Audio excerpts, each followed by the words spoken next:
తాకట్లో ఉన్న మీ బంగారాన్ని విడిపించి ఆ రోజు ఆన్లైన్ రేటుకి కొంటాం. Sharma gold company. నమస్కారం, సుమన్ టీవీకి స్వాగతం. 2025 సంవత్సరం నవగ్రహాల స్థితిగతులు ఎలా ఉన్నాయి, ద్వాదశ రాశుల వారికి ఎటువంటి ఫలితాలని అందజేస్తున్నాయి, ఈ విషయాన్ని తెలియజేసేందుకు మనతో పాటు ఉన్నారు ప్రముఖ జ్యోతిష శాస్త్ర పండితులు, శ్రీచక్రపీఠ వ్యవస్థాపకులు బ్రహ్మశ్రీ ప్రదీప్ జోషి గారు. గురుగారు నమస్కారం. శ్రీమాత్రే. గురుగారు, 2025 సంవత్సరం మరి కుంభరాశి వారికి ఎలా ఉండబోతుంది? రాశిలో ఉంచి శని వెళ్తున్నాడు కాబట్టి ఏమైనా కొంచెం రిలీఫ్ ఉంటుందా వీళ్ళకి? శ్రీ గురుభ్యో నమః. శ్రీమాత్రే నమః. కుంభరాశి వాళ్ళకి నేను చెప్పేది ఏంటంటే, ఇప్పుడు ఏలినాటి శని ఇంకా 2.5 సంవత్సరాలు ఉంది. సో వాత పెట్టాడు, తర్వాత వెన్న కూడా పెట్టాడు, అయిపోయింది. ఇప్పుడు హీలింగ్ టైం ఇది. It's time to heal.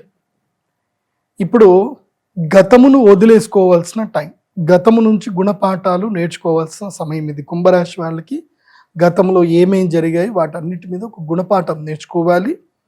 నేర్చుకొని ఇప్పుడు సక్సెస్ఫుల్గా ఒక స్కిల్ నేర్చుకోవాల్సిన టైం ఇది.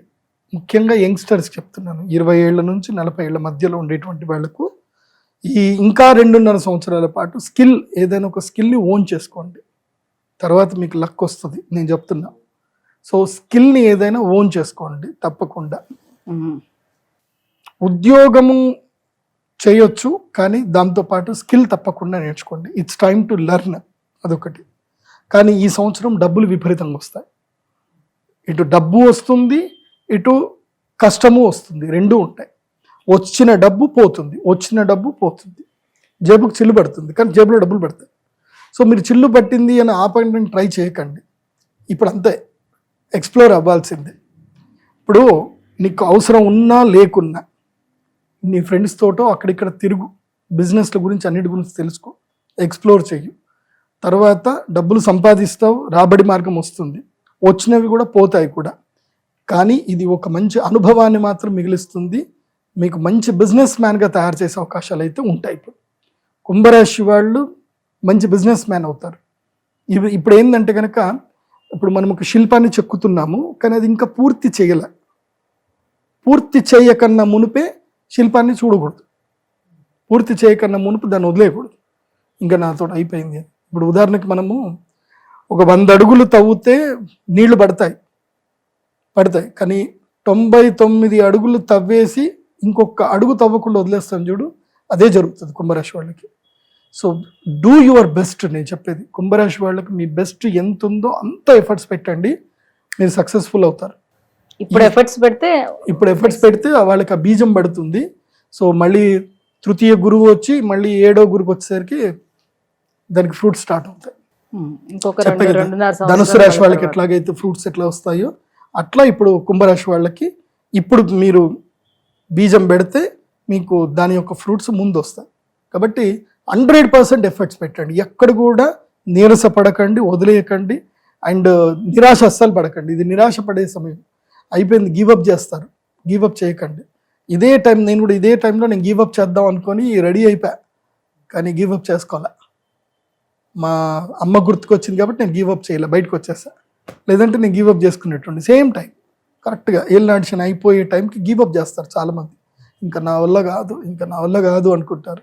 అయితే తాడో లేకపోతే బ్లేడో అంటారు. తాడు లేదు, బ్లేడు లేదు, తగ్గేదలా పరిగెత్తాలి, అంతే. చేస్తానే పోవాలి, కాంప్రమైజ్ కాకుండా కష్టపడండి. దేవుడు ఎప్పుడైనా గుర్తుపెట్టుకోండి, ఆ లాస్ట్ మూమెంట్లోనే బాగా ఒత్తిడి చేస్తాడు. అది అయిపోయింది అనుకోండి, ఇంకా ఉంటుంది జీవితం, సూపర్ ఉంటుంది. సో కేజీఎఫ్ మీ లైఫ్ లోపల KGF 2 వస్తుంది అనుకోండి, 1 కాదు 2 వస్తుంది మీ లైఫ్ లోపలికి. ఓకే, గుర్తుపెట్టుకోండి. ఇంకా ఎలాంటి పరిహారాలు పాటించాలి వీళ్ళు? పరిహారం మెయిన్గా ఏంటంటే, వీళ్ళు తిరుమల తిరుపతి దేవస్థానంకి తప్పకుండా శ్రీనివాస మంగాపురం నుంచి కాలినడకన వెళ్ళాలి. శ్రీనివాస మంగాపురం నుంచి తిరుమల తిరుపతి దేవస్థానం దర్శనం చేసుకోవాలి. తర్వాత ఈ మార్చ్ 28 తర్వాత షష్టగ్రహ కూటమి రోజు యాగం చేసుకోవాలి వీళ్ళు తప్పకుండా. యాగం అయిన తర్వాత సో పంచభూత శివలింగ దర్శనం చేసుకోవాలి. మొట్టమొదటిగా పృథ్వీలింగం దగ్గరికి పోవాలి. ఎక్కడ పృథ్వీలింగం అంటే కంచి కామకోటి పీఠం దగ్గర ఉంటుంది. ఏకాంబరనాథేశ్వర స్వామి దేవస్థానం. మొదలు వెంకటేశ్వర స్వామి దర్శనం చేసుకోవాలి, అక్కడి నుంచి డైరెక్ట్గా కాంచీపురం వెళ్ళాలి, కామాక్షమ్మ దర్శనం చేసుకోవాలి, తర్వాత ఏకాంబరనాథేశ్వర స్వామి దర్శనం చేసుకోవాలి. సో పృథ్వీలింగం అయిపోయింది. పృథ్వీలింగం అయిన తర్వాత నీరు, జలలింగంకి వెళ్ళాలి, జంబుకేశ్వరంకి వెళ్ళాలి. పక్కనే దారిలోనే శ్రీకాళహస్తి వస్తుంది కదా, పోయి అట్లా వెళ్తే కదా అంటే కాదు. ఫస్ట్ పృథ్వీలింగం ఎస్టాబ్లిష్మెంట్, దెన్ తర్వాత జలలింగం జంబుకేశ్వర స్వామి దగ్గర పోవాలి. జలలింగం తర్వాత అగ్నిలింగం అరుణాచలం పోవాలి. అగ్నిలింగం దర్శనం చేసుకున్నాక వాయులింగం శ్రీకాళహస్తి. శ్రీకాళహస్తికి వచ్చి అక్కడి నుంచి మన ఎక్కడికి వెళ్ళాలి, చిదంబర స్వామి దగ్గరికి వెళ్ళాలి. ముందుకి వెనక్కి అవుతుంది కానీ పోవాలి, అట్లాగే పోవాలి. ఎందుకోసం అంటే పంచభూత శివలింగాలు స్టెప్ బై స్టెప్, లేదంటే చిదంబరం నుంచి మొదలు చేసుకొని లాస్ట్కి కామాక్షిపురం రావాలి. అట్లా వస్తే ఓకే. అయితే ఆకాశలింగం నుంచి ప్రారంభం చేయాలి, లేదంటే పృథ్వీలింగం నుంచి ప్రారంభం చేయాలి. మొదలే వాయులింగం నుంచి ప్రారంభం చేయకూడదు. ఎందుకోసం అంటే సింపుల్ మెథడాలజీ. ఫస్ట్ మనము మనం ఒక చిన్న పిండంకి వెళ్తాం. పృథ్వీలో ఏమవుతుంది, జలము నిండుతుంది, వాయువు నిండుతుంది, ప్రాణవాయువు వస్తుంది.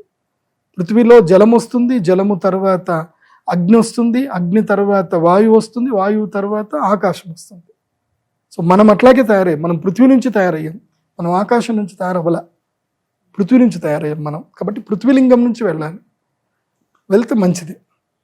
సో ఇది మీనరాశి వారు, కుంభరాశి వారు తప్పకుండా పంచభూత శివలింగ దర్శనం చేసుకోండి, మిస్ చేసుకోవద్దు, చెయ్యండి. ఇంకా మీరు ఏ ఆస్ట్రాలజర్ దగ్గర పోవాల్సిన అవసరం లేదు, శివుడు మీతో నడుస్తాడు. ఇంకా నేను అందరికీ చెప్తున్నాను, ఈ వీళ్ళే కాదు అన్ని రాష్ట్రాల వారికి చెప్తాను, పంచభూత శివలింగాలు ఎవరైతే గనక నియమంగా వెళ్ళి ఒంటరిగా వెళ్ళి దర్శనం చేసుకుంటారు, అంటే ఏ బాధరాబంది ఏది ఉండకూడదు, ఒంటరిగా వెళ్ళాలి. అంటే నువ్వు దేవుడు అంతే, ఇంకేం ఉండకూడదు. నీకు ఎవరైనా తోడుంటే ఒక్కళ్ళని తీసుకెళ్ళి, కానీ వాళ్ళు నీ యొక్క ఆలోచనకు, నీ నిర్ణయాలకు వాళ్ళు అడ్డుకట్టేయకూడదు. సో అట్లా నువ్వు వెళ్తా ఉంటే దేవుడు నీ దగ్గరికి రప్పించుకుంటాడు, నీతో నడుస్తాడు దేవుడు. నాకు అది జరిగింది, మనం ఆల్రెడీ అది డిస్కషన్ చేసినట్టున్నాం. అదొకటి నేను మేడం గారు చేసిన ఒక వీడియో ఉంటుంది, ఎవరు జీవితకాలం దర్శనం చేసుకోవాల్సిన దేవస్థానాలు ఏంటి అనేది ఒకటి ఉంది. అది వీడియో చూడండి, చూస్తే అర్థమవుతుంది.